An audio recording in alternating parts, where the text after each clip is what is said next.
ಎಲ್ಲರಿಗೂ ಶುಭೋದಯ. ನನ್ನ ಹೆಸರು ಅನನ್ಯ. ಇಂದು ಆಗಸ್ಟ್ 15. ಈ ದಿನ ನಾವು ಸ್ವಾತಂತ್ರ್ಯ ದಿನಾಚರಣೆಯನ್ನು ಆಚರಿಸುತ್ತಿದ್ದೇವೆ.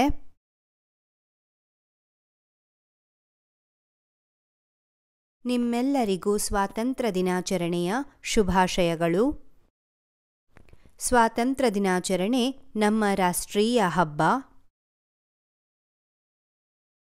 1947ರಲ್ಲಿ ಈ ದಿನ ಭಾರತವು ಬ್ರಿಟಿಷ್ ಆಳ್ವಿಕೆಯಿಂದ ಸ್ವಾತಂತ್ರ್ಯವನ್ನು ಪಡೆಯಿತು.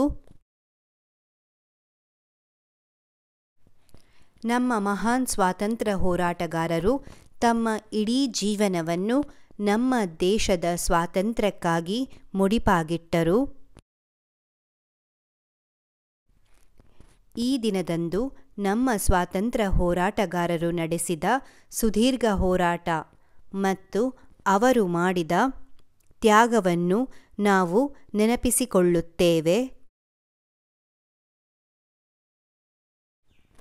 ನಾನು ಭಾರತೀಯನಾಗಿರುವುದಕ್ಕೆ ಹೆಮ್ಮೆ ಪಡುತ್ತೇನೆ ಮತ್ತು ನನ್ನ ದೇಶವನ್ನು ತುಂಬ ಪ್ರೀತಿಸುತ್ತೇನೆ ಎಂದು ಹೇಳುತ್ತಾ ನನ್ನ ಭಾಷಣವನ್ನು ಮುಗಿಸುತ್ತೇನೆ. ಜೈ ಹಿಂದ್, ಜೈ ಭಾರತ್. ಧನ್ಯವಾದಗಳು.